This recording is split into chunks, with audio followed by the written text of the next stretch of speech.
ba'alwi, tapi data Said Musa Al-Kazim tetap disimpan rapi oleh keluarga sepuh, di antaranya di Keprabonan, di Mertasina, dan ternyata disimpan.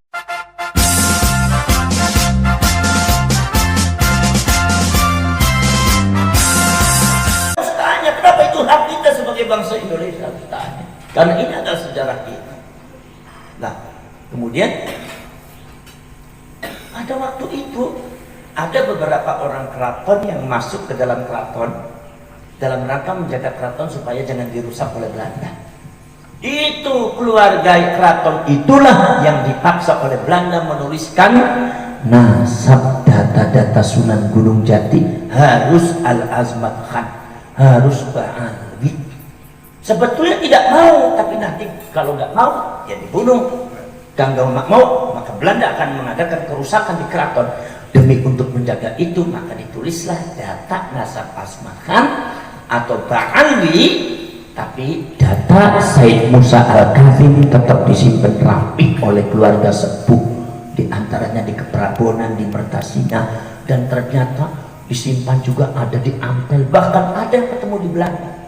Dan ternyata sekarang sudah menunjukkan semua, ternyata yang benar adalah Said Musa Al-Kazim. Kenapa keluarga tidak memunculkan? Sebab kepada kalau satu adalah wasiat daripada orang tuanya jangan dimunculkan. Kenapa?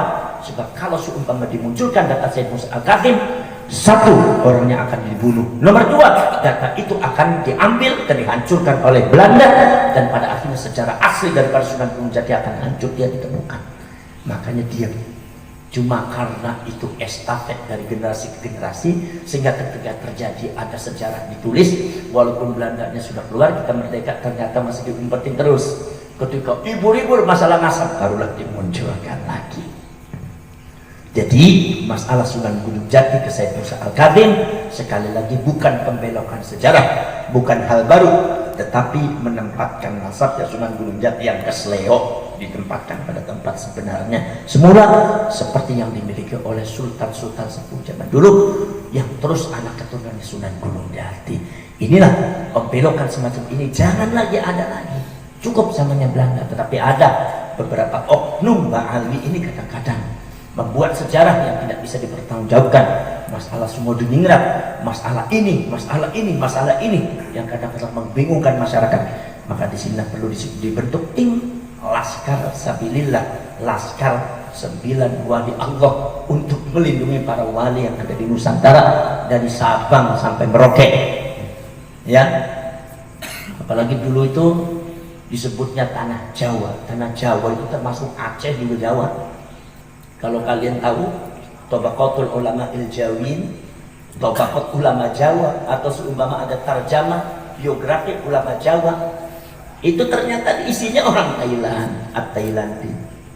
Ada lagi yang orang Malaysia, Brunei, Malaysia, Thailand, Filipina, itu Indonesia itu disebutnya Jawa. Mereka menyebutnya Jawa. Maka Jawa itu sebetulnya sangat luas sekali, khususnya Nusantara, ya, khususnya lagi dari Sabang sampai Merauke yang sekarang ada di Indonesia, itu adalah dikenal oleh ulama zaman dulu adalah ulama Jawa, ya. Yang sekarang adalah ada sekalian ulama Nusantara Indonesia itu.